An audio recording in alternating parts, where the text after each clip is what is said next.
One day, Arby went to the zoo to see the animals. At the entrance, she met one guard. Upon entering, she heard a loud roar. She turned around to see two lions in the cage. Moving forward, she came across three crocodiles who were sunbathing. Not far from there were four elephants taking a mud bath. They were a family with Mommy, Daddy, and two cute baby elephants. As Arby explored more, she ran into a big cage with trees. Jumping on the trees were 5 monkeys. Arby was hungry and sat down to eat in the zoo cafeteria. Opposite to the cafeteria were 6 peacocks. A little further, she ran into a pond. Swimming in the pond were 7 ducks. But that wasn't all. On the other side of the pond were 8 turtles. Near the zoo's exit was a dense area with many trees. Perched on those trees were 9 parrots. Just before leaving the zoo, Arby saw 10 owls sitting on a single tree. She had never seen so many owls together. Amazed with the sight, she came back from the zoo and repeated the number of each animal she had seen. We don't cry. Screeching, screaming, the baby cries. In a cradle on the floor, the baby lies. Mommy sings him nice lullabies, but the baby still has tears in his eyes. Hearing the cry, Daddy wakes up and opens the door. Smiling, he says, "Hey, little champ, your cry is louder than my snore." Mommy gets him a cute soft toy, hands him a teddy bear to enjoy. But the baby doesn't cease to cry, be it Daddy, be it Teddy, or a nice lullaby. Then Mommy takes a look at baby's nappy and says, "It's wee-wee, now I know how to make you happy. Let's change your nappy. Oh, don't be shy. Dry and soft, the new nappy won't make you cry." Once Mommy is done with the chore, baby smiles, sleeps, and cries no more.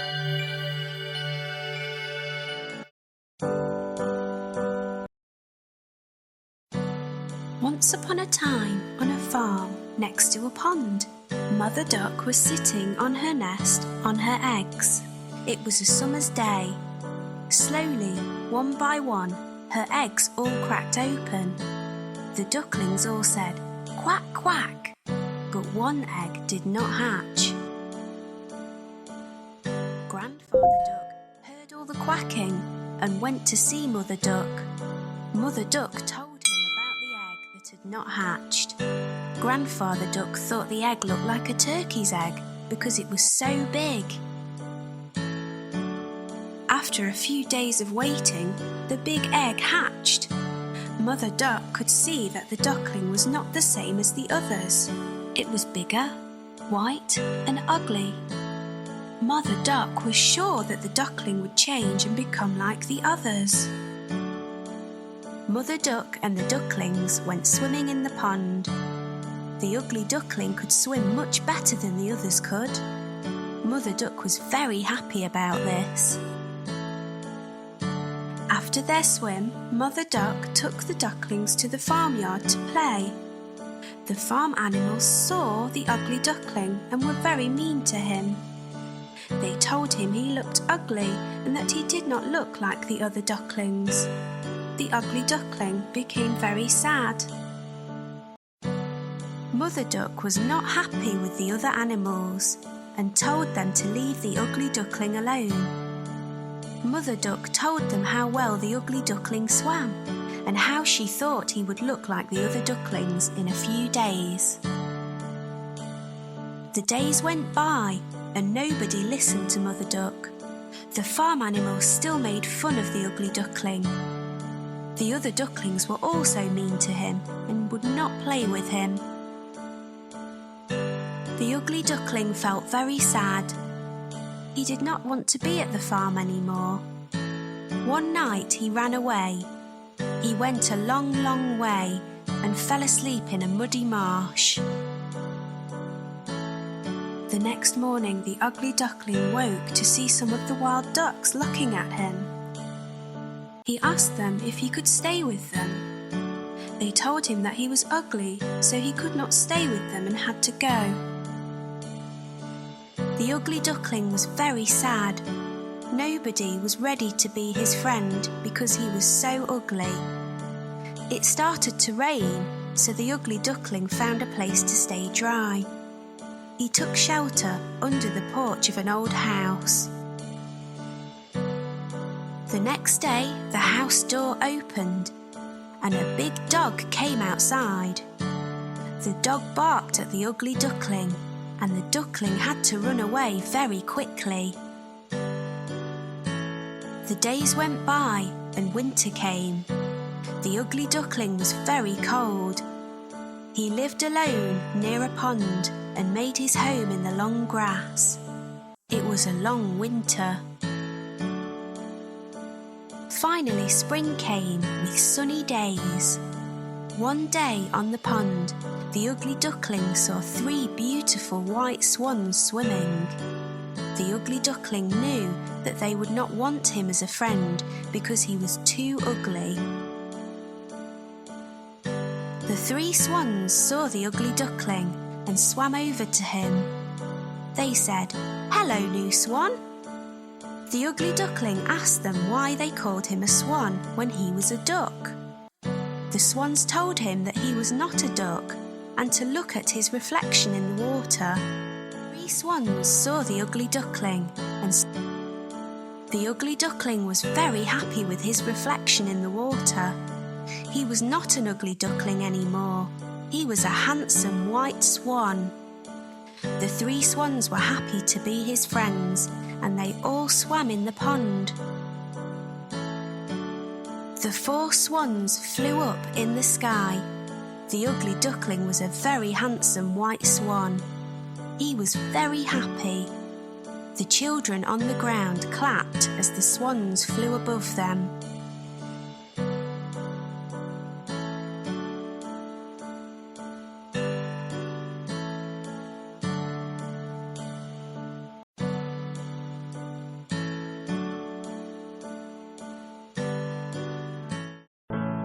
Once upon a time, Mummy Pig and her 3 little pigs lived in a house in the woods. Mummy Pig did not have enough money to look after the 3 little pigs. Mummy Pig told the 3 little pigs that they would have to leave her and make their own fortune. The next day, the 3 little pigs left and went into the woods. They did not see a big bad wolf watching them from behind a tree. The wolf was hungry and wanted to eat the 3 little pigs. The 3 little pigs met a man with some straw. The first little pig asked the man if he could have some straw to build his house with. The man said he could and gave him some straw. The first little pig made a house from the straw. He was very happy with his straw house. The other 2 little pigs waved goodbye and carried on through the woods. The first little pig went into his straw house. A little ahead, the 2 little pigs met a man carrying sticks. The second little pig asked the man if he could have some sticks to build his house with. The man said he could and gave him some sticks. The second little pig made a house from the sticks. He was very happy with his house made from sticks. The third little pig waved goodbye and carried on through the woods. The second little pig went into his house made from sticks. The third little pig met a man pushing a wheelbarrow filled with bricks. He asked the man if he could have some bricks to build his house with. The man said he could and gave him some bricks. The third little pig worked very hard and made his house from bricks. He was very happy with his house made from bricks. He wanted his house to be stronger than the other two. The big bad wolf went to the first little pig's house. He looked in the window and saw the first little pig. The wolf knocked on the door. The wolf asked if he could come in, but the first little pig would not let the wolf come inside. The big bad wolf huffed and puffed. He blew the house made from straw away. The first little pig ran to the second little pig's house. The big bad wolf went to the second little pig's stick house. He looked inside and saw the two little pigs. He knocked on the door and asked if he could come in. The two little pigs would not let him come inside. The big bad wolf huffed and puffed. He blew the house made from sticks away. The two little pigs ran to the third little pig's house. The big bad wolf went to the third little pig's house. He looked in the window and knocked on the door. The three little pigs were all in the house together. The big bad wolf asked if he could come in, but the three little pigs would not let him come inside. The big bad wolf huffed and puffed, but he could not blow the house made from bricks away. The brick house was too strong for the wolf. The big bad wolf carried a ladder to the house. He was going to climb down the chimney and into the house that way. The big bad wolf climbed up the ladder and onto the roof. He was very happy that he would eat the three pigs today. The big bad wolf jumped down the chimney. He landed in a pot of boiling water. The three little pigs had put the pot on the fire underneath the chimney. The big bad wolf was burnt badly. He jumped out of the pot and ran out of the house. The three little pigs were very happy. They did not have to fear the wolf anymore. They lived happily ever after.